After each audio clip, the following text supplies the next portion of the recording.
मात्रे उत पित्रे न अस्तु स्वस्ति गोभ्यो जगते पुरुषेभ्य विश्वं सुभूतं सुविदत्रं नो अस्तु ज्योगेव दृश्यम सूर्यम। हे परमेश्वर आम माता पिता उत्तम स्थिति हो, गो जाति संसार जंगम प्राणी एवं पुरुष मानक उत्तम स्थिति हो, समग्र संसार पर उत्तम स्थितियुक्त एवं धनयुक्त समस्त रक्षक हो। आमे जेमिति चिरकाल पर्यंत सूर्य को देखिपारू।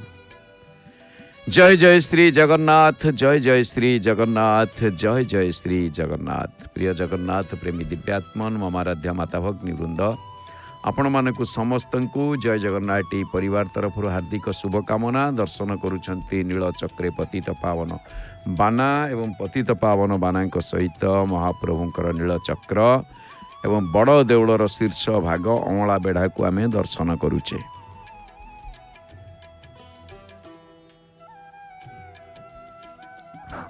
तेबे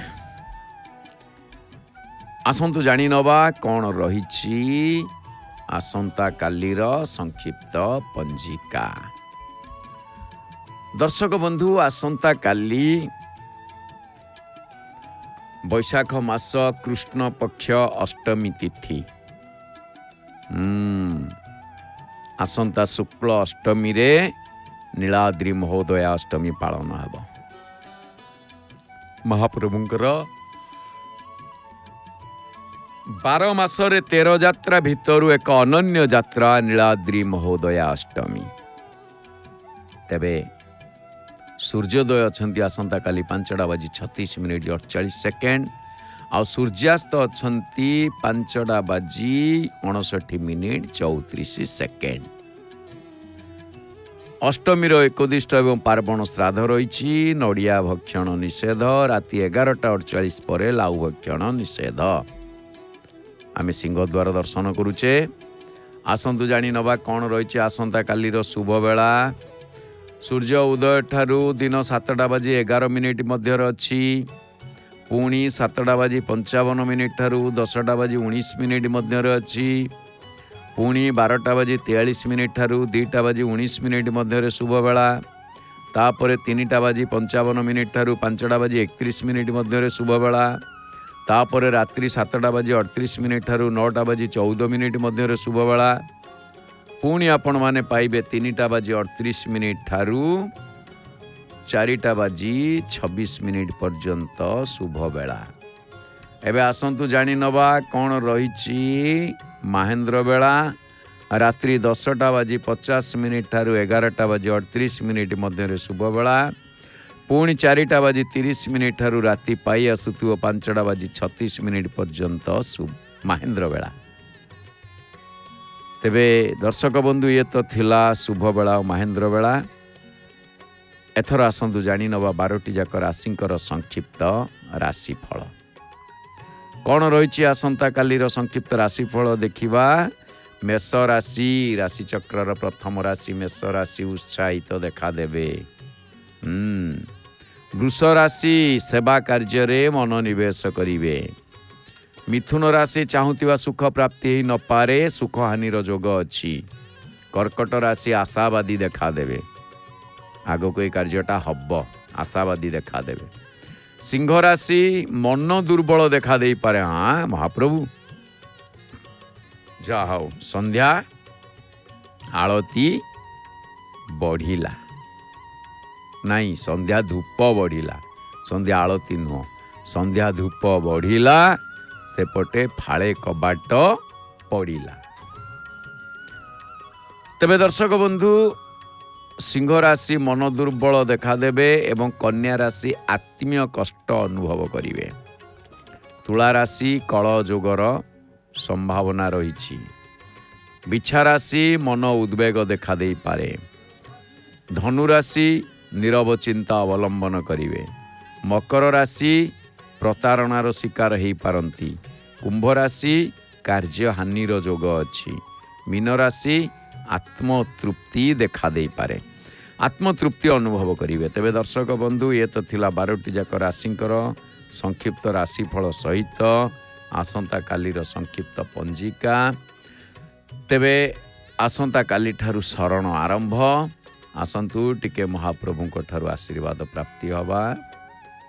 दर्शन करुचे आमे सिंहद्वार को भक्त मानंकु।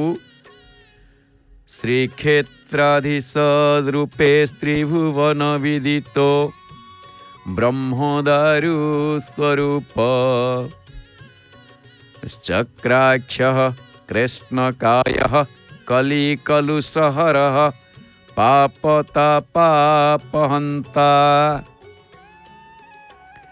विश्वावस्वार्चितोऽयं करपदरहितः श्रीजगन्नाथ देव आगत्यात्राधिवासो दुरितमघहरः कुर्वन्तु नो मंगलम। जे श्रीक्षेत्र वा पुरुषोत्तम क्षेत्रर प्रभु रूप रे त्रिभुवन रे विख्यात, जे ब्रह्म अधिष्ठित काष्ठ रूप धारण करिसेंती, जहाँकर नेत्र गोल गोलाकार, जे कृष्ण शरीर विशिष्ट, जे कली जुगर पापहारी, जे पापजनित दुखर नाशक, जे सबर राज विश्वावसुଙ୍କ द्वारा पूजित, जे हस्तपद शून्य दुख दुर्दशार विनाशक, से महाप्रभु जगन्नाथ आम मानक निकट को आसी अवस्थान पूर्वक आम मानकर मंगल विधान करंतु। एवं जो मानकर आसंता काली जन्मदिन अनेक अनेक शुभेच्छा अभिनंदन हैप्पी बर्थडे। आ जो मानकर विवाह वार्षिकी महाप्रभु दाम्पत्य जीवन से मानकर सुखमय करंतु, उत्तरोत्तर उन्नति करंतु। एवं जो मानकर पुण्यतिथि महाप्रभु से मानकर अमर आत्मा को सद्गति प्रदान करंतु। एआई जय जगन्नाथ परिवार तरफ महाप्रभु श्री जगन्नाथ चरण कमल रे श्रेष्ठ भक्ति निवेदन आमे दर्शन करुचे महाप्रभु को। सतेरे महाप्रभु होचंती कौन ना ये क्षेत्र देखुंट आपण माने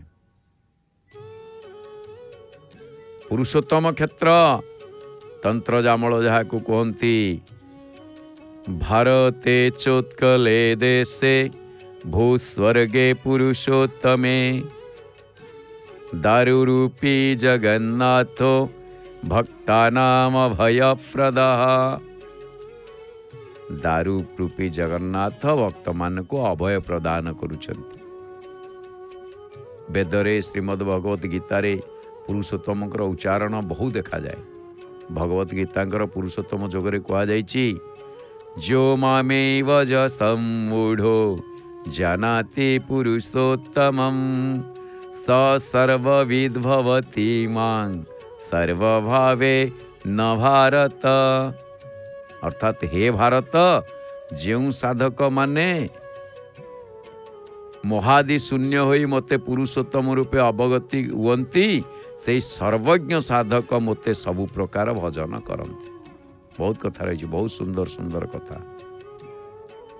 तेणु महाप्रभु बसचंती कौठी पुरुषोत्तम क्षेत्र रे, सेतिपाई बढ़िया कथा से दारु ब्रह्म जगन्नाथ भगवान पुरुषोत्तम क्षेत्र नीलाचले क्षीरार्णवती रे विराजिते।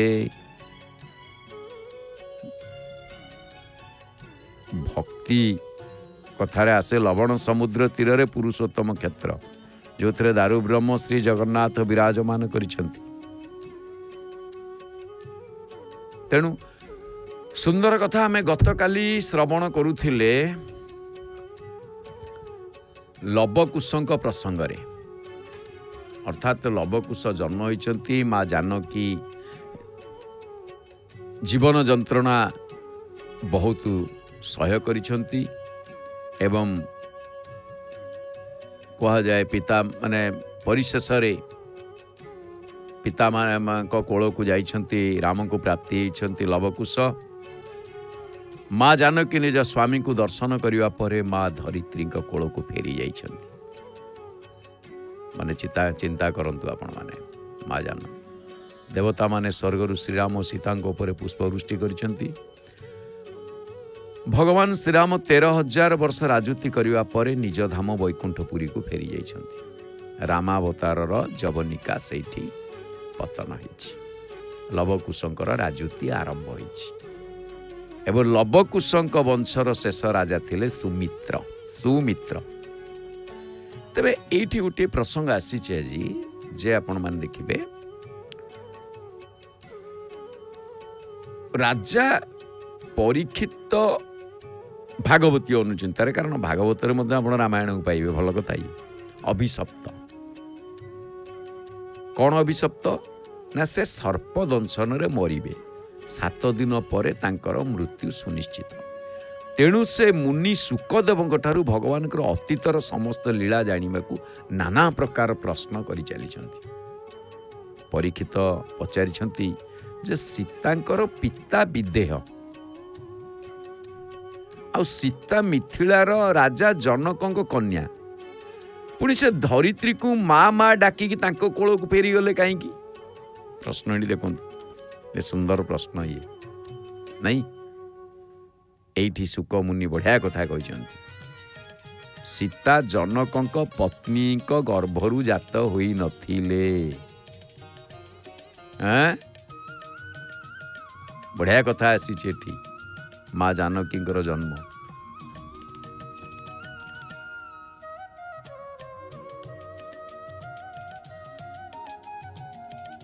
तापरे लंगल रे भूई चाष करिबा बेले से सियाररू बाहरी थिले। तांको ना सीता रखा जाइतिला। से थिले जनकंकर पालिता कन्या। तेणु करी अवधि भाषा सिया बोली कुआ जाए। सियाराम सीताराम ने सियाराम। सियावर रामचंद्र की जय।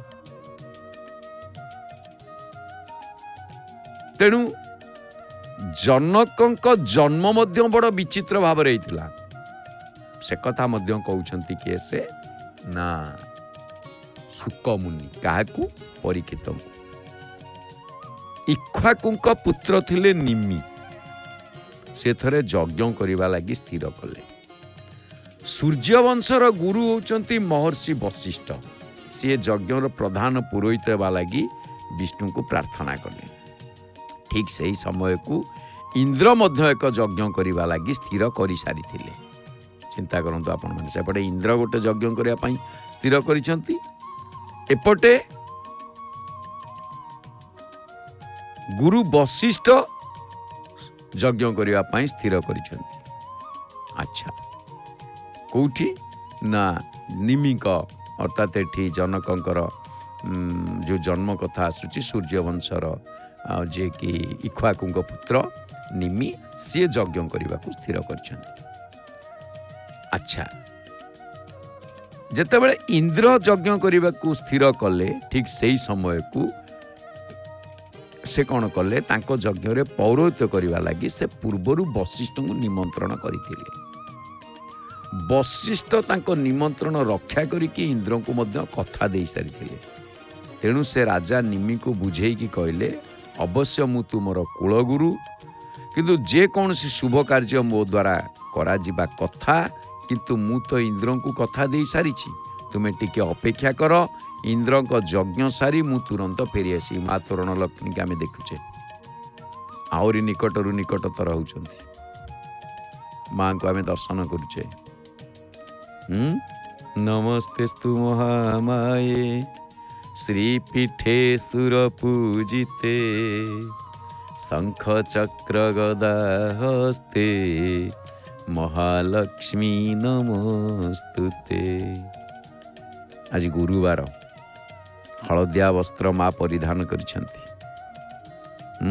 नाली धड़ी माँ को आम माँ को पाखरे सखी मान को देखुचे। निमि भाबिले जे वशिष्ठ जानती जे इंद्र अमर किंतु से मर हुए तो आज अच्छी काली की नथिबो। शरीर नश्वर क्षणस्थायी मनरे यज्ञ कथा उठी जेतेबेले अविलंबे करा जिबा उचित। तेणु संकल्प करी न करिबाटा घोर अपराध। ए अपराध को कई खंडन करि परिबे नाही। तेणु यज्ञ अवश्य हेबो। से राज्यर उत्तम जाज्ञिक ब्राह्मण डकैकी यज्ञानुष्ठान आरंभ करदेले। ब्राह्मण माने वशिष्ठ को डरिकी नाही नाही करुथिले, किंतु राजा को डरिकी से माने बाध्य होइकी यज्ञ कले।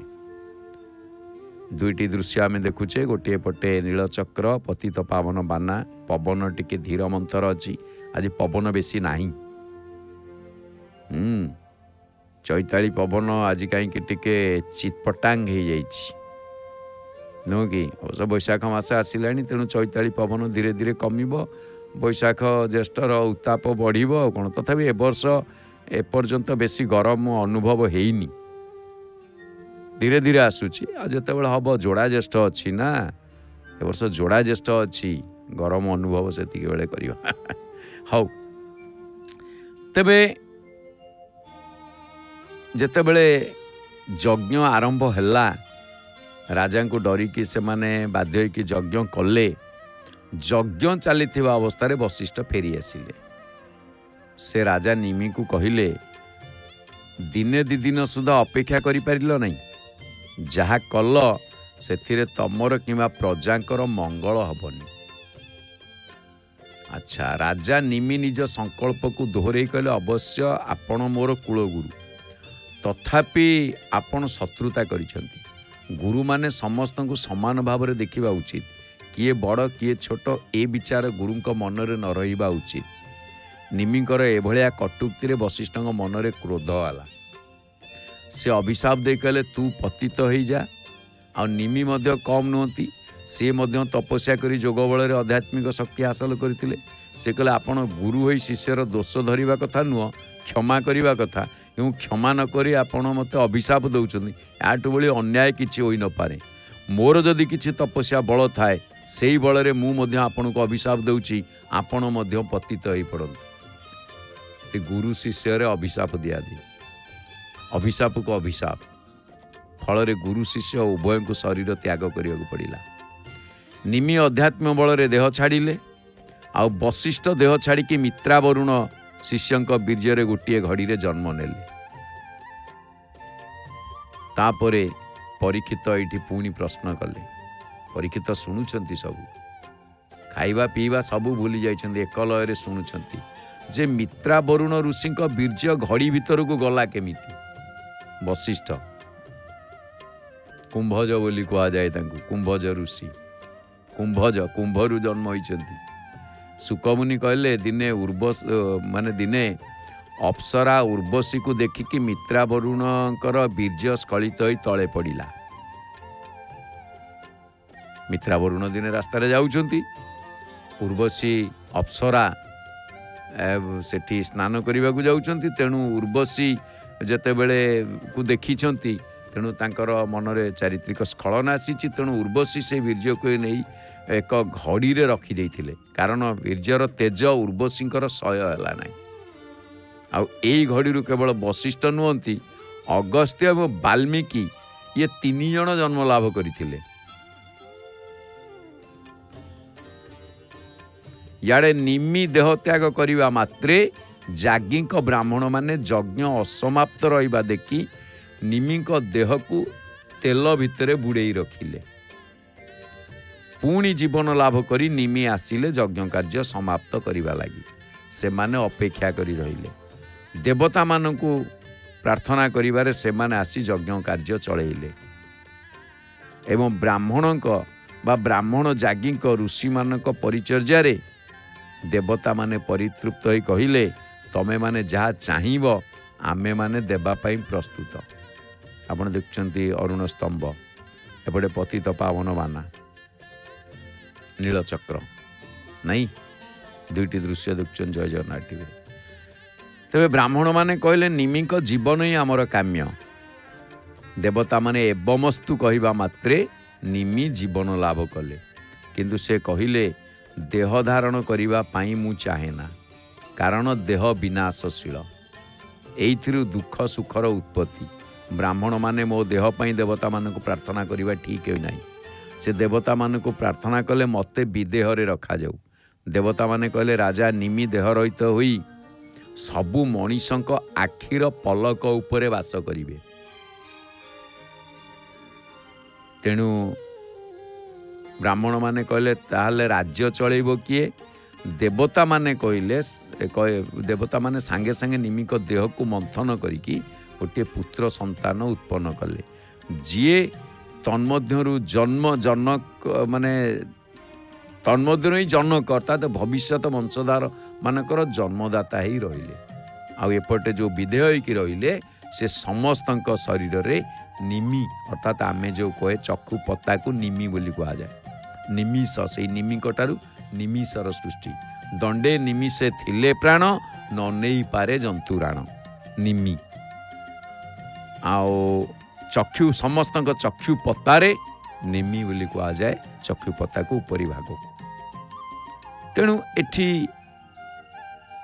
ନିମିଙ୍କ ଶରୀରକୁ ଯେତେବେଳେ ମନ୍ଥନ କରାଗଲା ସେଥିରୁ ଯିଏ ବାହାରିଲେ ତାଙ୍କ ନାମ ହେଉଛି ଜନକ। ତେଣୁ ମନ୍ଥନରୁ ଜାତ ହୋଇଥିବାରୁ ଦେହ ଥାଇ ମଧ୍ୟ ସେ ହେବେ ବିଦେହ। ତେଣୁ ମନ୍ଥନରୁ ଜାତ ହେତୁ ତାଙ୍କ ଅନ୍ୟ ନାମ ହେଲା ମିଥିଳ। ଆଉ ସେ ଏଇ ନାମ ଅନୁସାରେ ନିର୍ମାଣ କଲେ ଯେଉଁ ନଗରୀ, ତାର ନାମ ହେଲା ମିଥିଳା। ରାଜ୍ୟର ନାମ ବିଦେହ, ରାଜଧାନୀର ନାମ ମିଥିଳା। ଆଉ ଏଇ ସମୟରେ ଥିଲେ କିଏ ସେ? ନା ଯୋଗେଶ୍ୱର ଯାଜ୍ଞବଲ୍କ୍ୟ। ଜନକ ଥିଲେ ରାଜର୍ଷି, ଯାଜ୍ଞବଲ୍କ୍ୟ ଥିଲେ ମହର୍ଷି। ସିଏ ସମସ୍ତଙ୍କର ଆଚାର୍ଯ୍ୟ ଥିଲେ। ଆଉ ଏଇ ଯେଉଁ ଯାଜ୍ଞବଲ୍କ୍ୟ ଯିଏକି ମହର୍ଷି, ରାମାୟଣ ଶ୍ରବଣ କରାଇବାରେ ପ୍ରଥମ ଘାଟର ପ୍ରଥମ ବକ୍ତା। ଯଦିଓ ପ୍ରଥମ କୁହାଯାଇ ନପାରେ, ଶଙ୍କର ଭଗବାନଙ୍କୁ କୁହାଯାଏ ପ୍ରଥମ ବକ୍ତା ହେଉଛନ୍ତି ଶଙ୍କର, ଶ୍ରୋତା ହେଉଛନ୍ତି ପାର୍ବତୀ। ଚାରି ଘାଟରେ କଥା ଆସିଛି, ମାନସ ସରୋବର କୁହାଯାଇଛି ନା ମାନସକୁ, ମାନସ ସରୋବର। ତେଣୁ ଏ ମାନସ ସରୋବରରେ ଚାରି ଘାଟ କଥା ଆସିଛି। ଚାରି ଘାଟରେ ପ୍ରଥମ ଘାଟର ବକ୍ତା ଶଙ୍କର ଭଗବାନ, ଶ୍ରୋତା ହେଉଛନ୍ତି ପାର୍ବତୀ। ଦ୍ୱିତୀୟ ଘାଟର ବକ୍ତା ହେଉଛନ୍ତି ଯାଜ୍ଞବଲ୍କ୍ୟ, ଶ୍ରୋତା ହେଉଛନ୍ତି ଅଗସ୍ତୀ ଏବଂ ଭରଦ୍ୱାଜ। ଯାଜ୍ଞବଲ୍କ୍ୟ ଭରଦ୍ୱାଜ, ଅଗସ୍ତୀ ନୁହନ୍ତି ଭରଦ୍ୱାଜ। ଭରଦ୍ୱାଜଙ୍କ ଆଶ୍ରମକୁ ମଧ୍ୟ ଥରେ ଯେତେବେଳେ ଗଲେ ତାଙ୍କ ପାଦ ଧରି ବିନୟ କରି ତାଙ୍କୁ କହିଲେ ମୋତେ ରାମ କଥା କୁହନ୍ତୁ। ଯାଜ୍ଞବଲ୍କ୍ୟ ଭରଦ୍ୱାଜ। ତୃତୀୟ ଘାଟର ଶ୍ରୋତା ଆଉ ବକ୍ତା ଯଦି ଦେଖିବା, ତୃତୀୟ ଘାଟର ବକ୍ତା ହେଉଛନ୍ତି କାକଭୂଷଣ୍ଡୀ ଆଉ ଶ୍ରୋତା ହେଉଛନ୍ତି ପକ୍ଷୀରାଜ ଗରୁଡ଼। ଚତୁର୍ଥ ଘାଟଟି ଯେଉଁ ଅଛି, ସେ ଚତୁର୍ଥ ଘାଟର ବକ୍ତା ହେଉଛନ୍ତି ସନ୍ଥ ତୁଳସୀ, ଶ୍ରୋତା ଆମେମାନେ ସମସ୍ତେ କଳିହତ ମାନବ।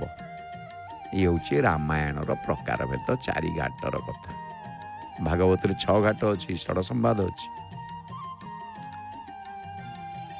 ତେବେ ଏଠି କ'ଣ ହେଲା ନା ଯାଜ୍ଞବଲ୍କ୍ୟ ଗୋଟେ ଆଶ୍ରମ କରିକି ସେଠାରେ ତପସ୍ୱୀ ଜୀବନଯାପନ କରୁଥିଲେ।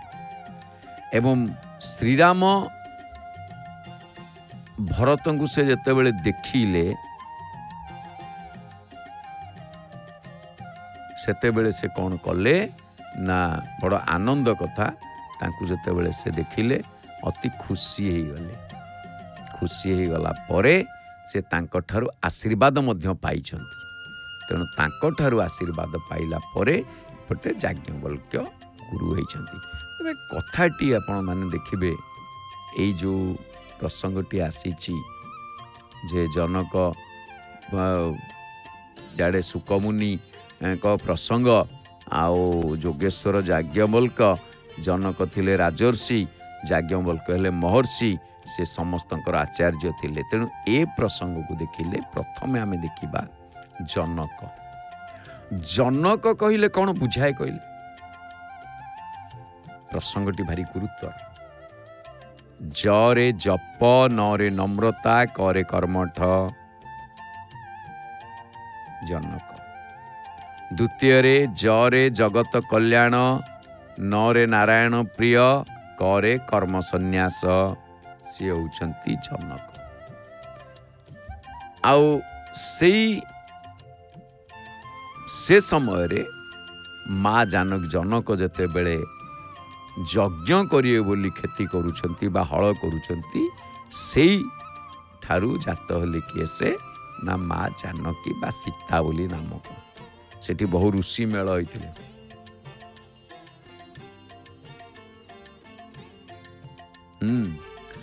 तेणु एठी माँ जानकींकर जो प्रसंगटी काली थिला अति गुरुत्व प्रसंग। जनक नंदिनी जहाँ पचारि किए से ना सुकमुनि को परिचित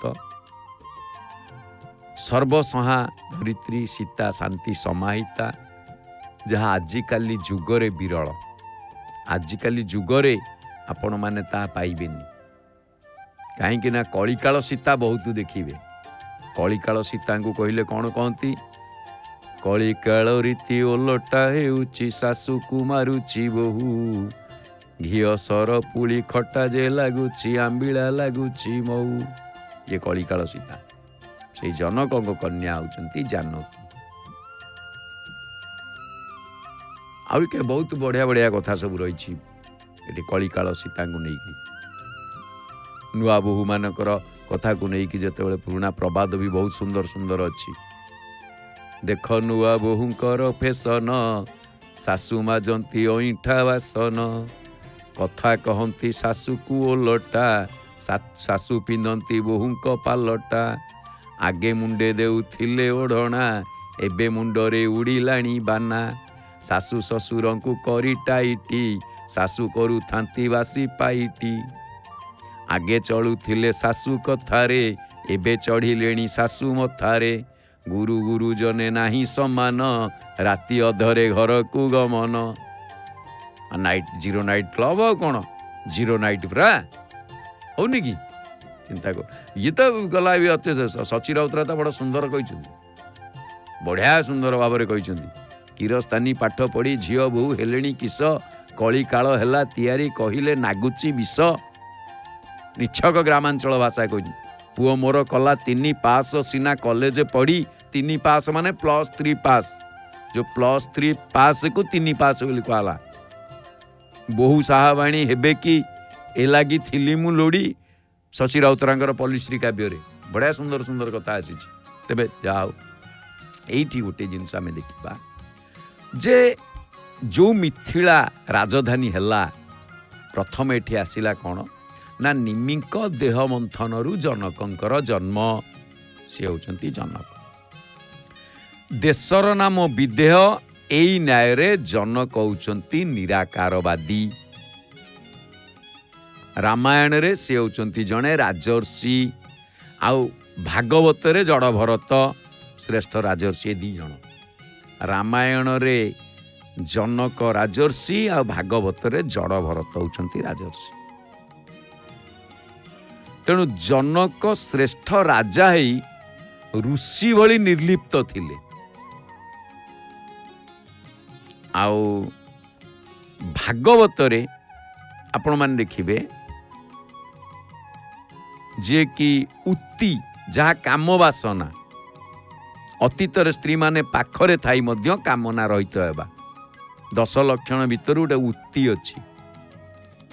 उत्ति पोषण कारण पुराण 5 लक्षण भागवत 10 लक्षण से गोटे शब्द उत्ति जहाँ काम वासना कह जाए किंतु स्त्री माने पाखरे थाई कि मध्य कामना रहित हेबा।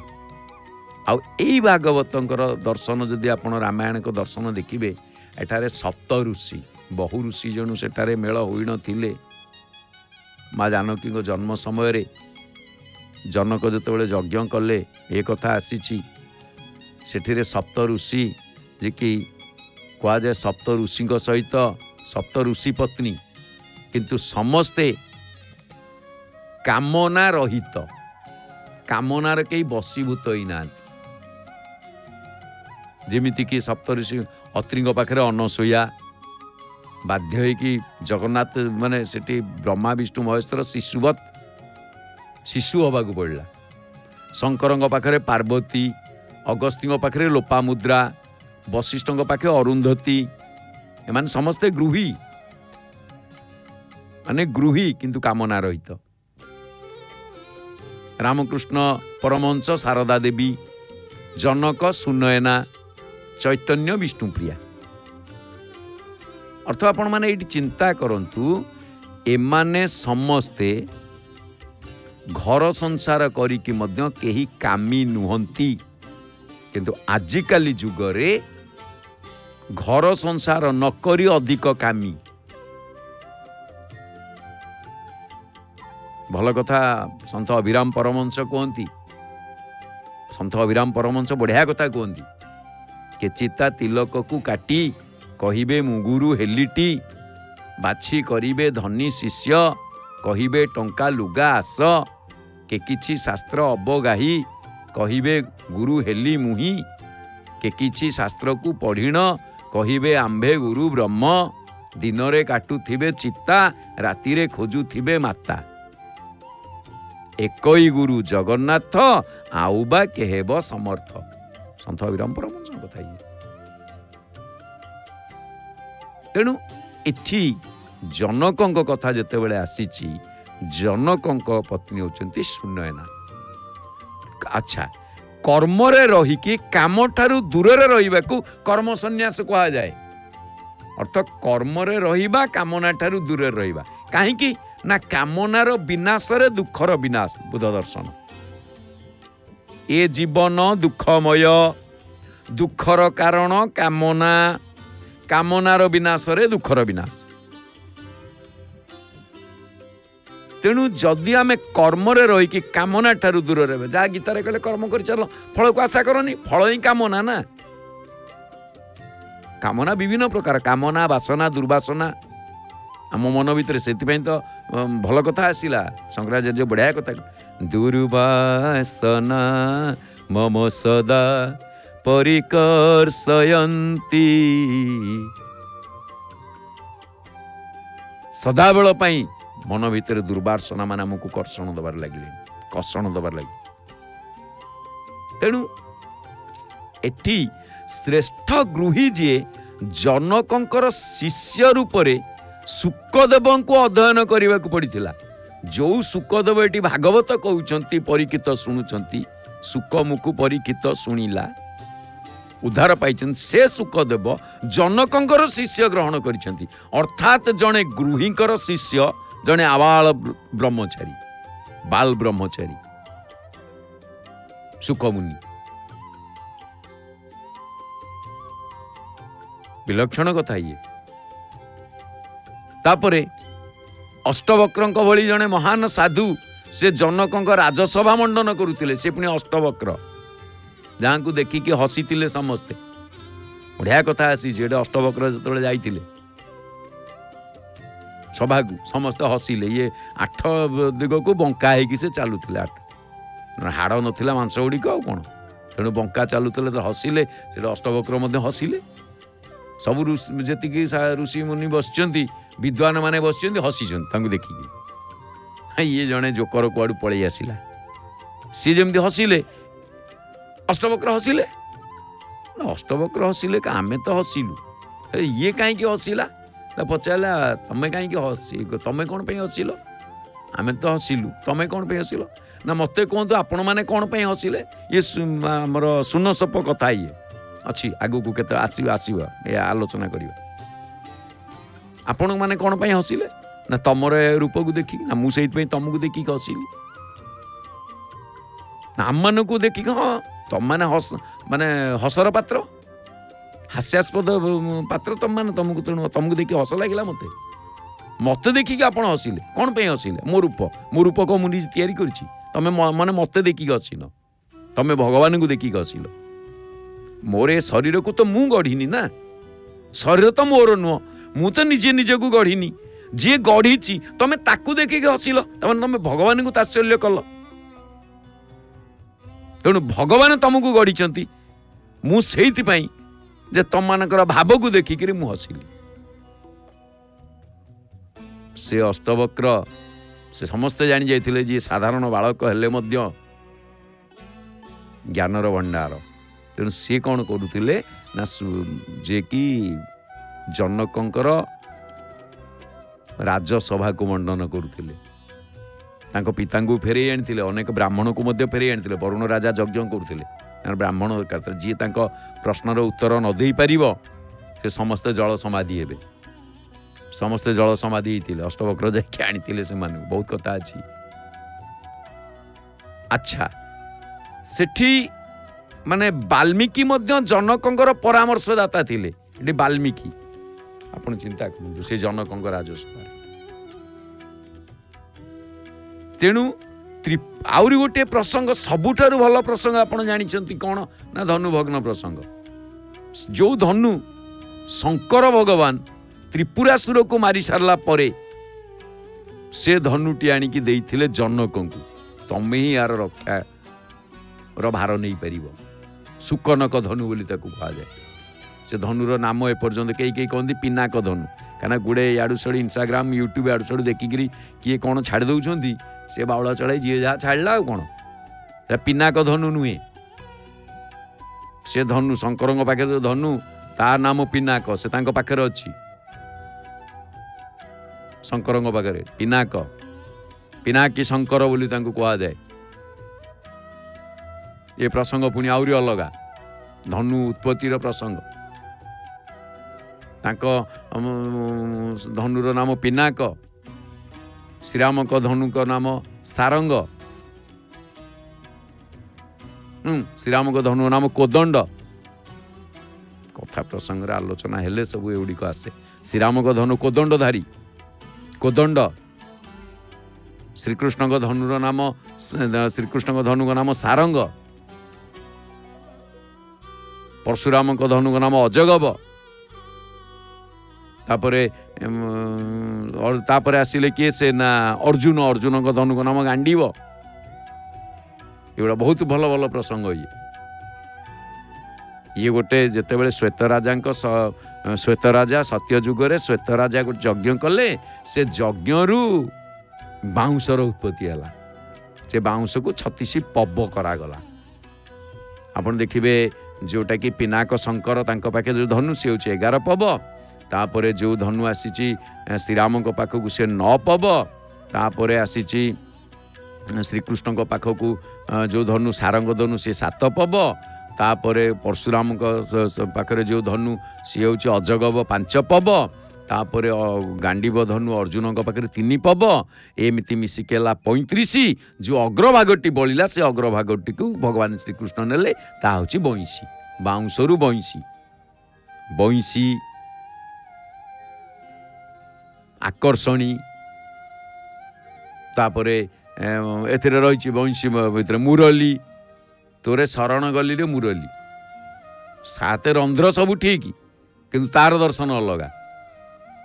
ତେବେ ଏଠି ଗୋଟିଏ କଥା ଆସିଛି କ'ଣ ନା, ତ୍ରିପୁରାସୁରକୁ ଶଙ୍କର ଭଗବାନ ମୁକ୍ତି ଦେଇ ସାରିଲା ପରେ ତ୍ରିପୁରାରୀ ସେ ଧନୁଟିକୁ ଆଣିକି ଦେଇଥିଲେ କାହାକୁ ନା ଜନକଙ୍କୁ। ତାହା ହେଉଛି ସୁକନକ ଧନୁ ବୋଲି କୁହାଯାଏ। ସୁକନକ। ଆଉ ମା ଜାନକୀ ବା ସୀତା ଠାକୁରାଣୀ ପ୍ରତିଦିନ ଘର ଓଳେଇଲା ବେଳେ ସେ ଧନୁକୁ ଉଠେଇକି ଆଉ ଗୋଟେ ଜାଗାରେ ରଖିଦିଅନ୍ତି। ସେ ଧନୁକୁ ଉଠେଇକି ଆଉ ଗୋଟେ ଜାଗାରେ ରଖିଦିଅନ୍ତି। ଯାହା ପାଇଁକି ଧନୁ ଯଜ୍ଞ ହେଲା, ବହୁ ବୀରମାନେ ଉଠେଇ ପାରିଲେନି, ହାମୁଡ଼େଇକି ପଡ଼ିଲେ। ଯିଏ ଯେତିକି, ଯିଏ ଯେଉଁ ପ୍ରକାର ଯାହାର ପ୍ରତିଭା ଅଛି, ତାକୁ ତ ସେଇଭଳି ପ୍ରତିଭାବାନ ଜଣେ ପୁରୁଷ ଦରକାର ନା। ତେଣୁ ଯେତେବେଳେ ଦେଖିଲେ ପ୍ରତିଦିନ ଘର ଓଳେଇଲା ବେଳେ, ଠାକୁର ଘର ଓଳେଇଲା ବେଳେ ଧନୁକୁ ଉଠେଇକି ଆଉ ଗୋଟେ ସ୍ଥାନରେ ରଖୁଛନ୍ତି, ଜନକ ସଭା କଲେ, ସେଠି ବିଚାର କଲେ ଯେ ତାଙ୍କ ବିବାହ କେମିତି କ'ଣ କରିବା। ସେତିକି ବେଳେ ସାଙ୍ଗେ ସାଙ୍ଗେ କବି ସମ୍ରାଟ ଉପେନ୍ଦ୍ର ଭଞ୍ଜ କଲମ କଲେ, ବାଚିଲେ ବାଲ୍ମୀକି ଟେକିବ ଯିଏ ଶିବ ଚାପକୁ, ବାରିଜ ଗନ୍ଧାକୁ ପ୍ରଦାନ ନିଶ୍ଚୟ କରିବା ତାଙ୍କୁ। ସେଇଠି ବାଲ୍ମୀକି କହିଲେ, କାରଣ ସେଠି ବାଲ୍ମୀକି ମଧ୍ୟ ଥିଲେ। ବାଲ୍ମୀକି କହିଲେ ଯେ କବି ସମ୍ରାଟ ଉପେନ୍ଦ୍ର ଭଞ୍ଜଙ୍କ ଭାଷାରେ, ଯିଏ ଶିବ ଚାପ କରୁତ, ଶିବଙ୍କ ଧନୁକୁ ଯିଏ ଟେକିଦେବ, ଯେଉଁ ରାଜା ମହାରାଜା ଯିଏ ବି ଆସିବେ, ଆମେ ମା ଜାନବା ସୀତାଙ୍କୁ ତାଙ୍କୁ ହିଁ ଅର୍ପଣ କରିବା। ଏଇଠୁ ଆରମ୍ଭ ହେଲା ଯେ ଧନୁ ଯଜ୍ଞ ବା ଧନୁ ଟେକିବା ପ୍ରସଙ୍ଗ, ମିଥିଳା ପ୍ରସଙ୍ଗ। ये हूँ कौटी ना जनकपुर रे।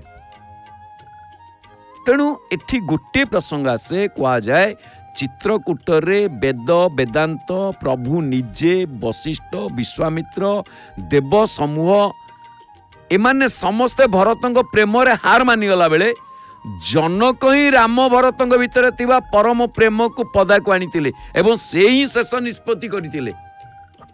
महान भूमिका होचंदी जनक माने जोटी समस्त हार मानि जाइथिले। तेणु आपण देखिबे बालकांडरे नारदंक कथारे हिमालय कन्या को प्रणाम वाल्मीकि कथारे जनक सीता को प्रणाम बढ़िया कथा एटी।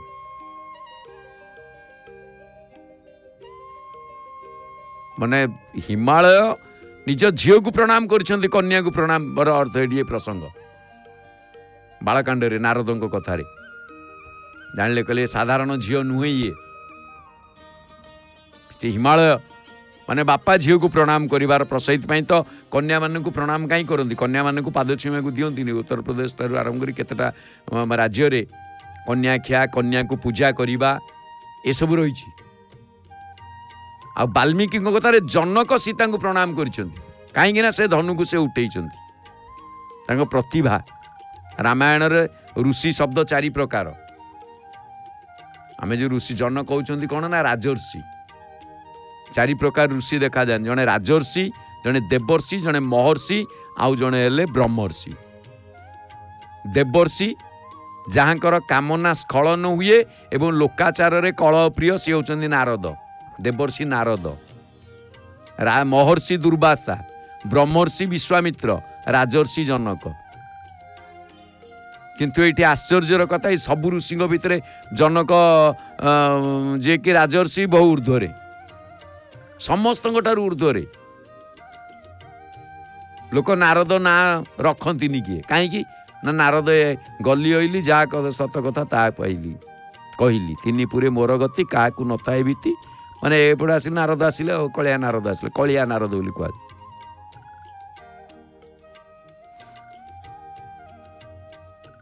दुर्वासा ऋषि जे कि जड़े महर्षि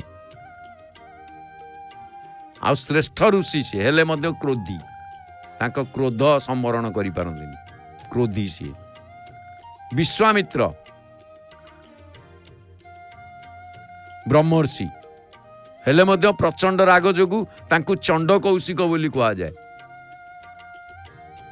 ब्रह्मर्षि। किंतु एठी राजर्षि जे कि जनक जनक आ जड़ भरत भल लोक भल राजा थिबारु तांको कर्म सन्यासी बोली कहा जाए सी होचंदी जनक। सेथिबाई भल कथा अछि भागवत रे बढ़िया कथा अछि विषया रसरे रस विषया रसे रसी थीब रसरे कहले नवाकेरी रसरे केमी चिन्ह विषया रसरे रसी थीब केते अक्षर हला 4 3 7 3 10 विषया रसे रसी थीब मन सूत्र को न छाड़ीब संसार केमती करती आपण देखंती विषय रसरे थिब संसार रे थिब किंतु मन सूत्र को केबे छाड़ीबनी काहेकि केमिति छाड़ीबनी आमे प्रभु को देखुचे ना नीलचक्र को देखुचे पतित पावन माना को देखुचे मन भितर से महाप्रभु आ नीलचक्र बाना बा पतित पावन आम मन भितर रहिबा दरकार बाकी घर पई जा शरीर जीव जीव कौन कहूछ हाँ ठीक अच्छे यहाँ हम हो कर मन को प्रभु पादे थोई रहिब निर्विकार होई से भगवान निजे कहते भागवत संत जगन्नाथ दास मुहरे कलम रे ओडिया भागवत रे मोते समर्पी सुतवीत माया रे न हुओ मोहित। तेणु एठी ए जो प्रसंग को आपण माने देखुछंती तो आश्चर्यर कथा जे रामायण रे श्रेष्ठ सौभाग्य प्राप्ति होती किए से ना जनक कारण प्रभु को पाद धोइछंती जनक को कैवर्त को एठी दी जनक कथा आसीची गभीर तत्व जमती पाद धोइबा भागवत रे बळी को प्राप्ति होइछंती माने महाप्रभुंकर आशीर्वाद। तेणु एमिति कि बळी भौतिक संपत्ति देकी दाता होइछंती। बळी भौतिक संपत्ति देइछंती ना, पाद देइछंती, दान देइछंती, भौतिक संपत्ति हो जन्म होला बेलू कौन सब नहीं आसते ना कौन।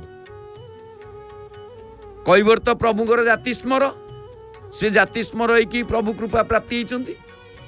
एठी आउरी टिके प्रसंग टिके आउरी अलगा हो जाउछ। कैवर्त प्रभुଙ୍କର जाति स्मर न से जानला कि बामन अवतार कथा आसीची। सेई कैवर्त बामन अवतार जेतेबेले बलि दान दवा को जाउथिले, सबु ऋषि माने जाउथिले, ब्राह्मण माने जाउथिले दान आनिबा को। बामन ता भितर जाउछंती, समस्ते कौड़ी मागिची कैवर्त मते कौड़ी दियो नले मु केम चलिबी।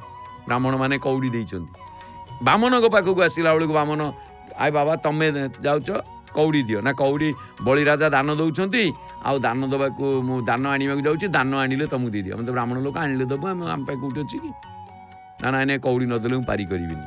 आउ थरे भाबी कि देख मु पिला लोक मु कौन पैसा आनिबि जे मते तो मोटू कौड़ी नबाकू ना, तमे तो छोटिया छोट माने छोट सापर बड़ विष आ तमे तो कथा बड़ स्पष्ट कहउछ। तमे छोटिया हेले कोन हबो, 1.5 फुटिया बाबा तमे 1.5 फुटिया हेले कोन हबो।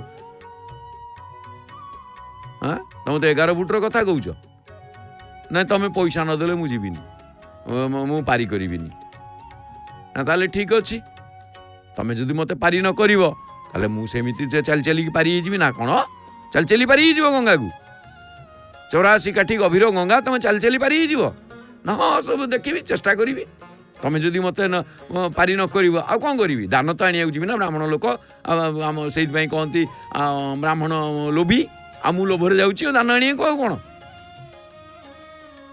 माने माने विचार करंतु, वास्तव में ब्राह्मण माने लोभी नुहंती, ब्राह्मण माने भीरु नुहंती। एठी गोटे कथा प्रसंग रे किमनंती कथारे मु लोभरे जाउची, मो मन मु जीबी समस्त को दान दउछंती, मु दान आनिबी, असुविधा कोन होला। हेले किंतु मो पे कौड़ी नाही, मु पारिबी पारी माने मु आसिले देई देबी ना, तमे कौड़ी न देले पारी करि परिबी ना। कौड़ी न देले मु पारी करि परिबी नाही ना। ताल ठीक अछि, तमे जाओ जमी जाउछ जाओ। समस्ते डंगारे बसचंती, ब्राह्मण गोसाई जाइछंती, सीधा जाइछंती नदी भितर प्रवेश करछंती। जेतले बेक पर्यंत होइछि सेठी आश्चर्य होइछंती जे कैवर्त जे मोर तो कात ए पर्यंत बुड़ी जाउछि, 1.5 फुटिया ब्राह्मणकर बेक पर्यंत केमिति अछि ये साधारण न। पळे आस गोसाई पळे आस मु पारी कर देबी ना, ए जन्म रे नाही कैवर्त, अपेक्षा कर अपेक्षा कर अपेक्षा कर। आउरी गोटे जुग सत्य जुगर कथा ये पुणी देखा हम सेतिकी बेले सेठू कैवर्त जानी जाइछंती जे वास्तव रे पारी हेई बिचंती। आउ जेते डाकी से फेरी ना जाति स्मर मने अच्छी भूली ना से ब्राह्मण बामन भगवान को भूली ना। तेणु से जाति स्मर कहगला जे बढ़ाई नदेले माने पाद माने बढ़ाई देले पयर जो प्रसंग आसी मु केवल पाद धोईदे बोली कहते। तेणु से जाति स्मर होती कैवर्त। किंतु जनक प्रसंग जिते बड़े आसे जनक कौन कर सुना थाली रे पाद धोईचंती, कैवर्त काठ पात्र रे पाद धोईची। सबरी तार पानी नहीं कि पात्र नहीं, सबरी पाद धोईची आखि लुहरे धोईची। से प्रसंग आउरी टिके अलगा। किंतु जनक सीता को दान देकी दाता है कि अखंड सौभाग्य लाभ करिसेंती। कारण कन्यादान प्रदानेन नरो नारायणोपमा।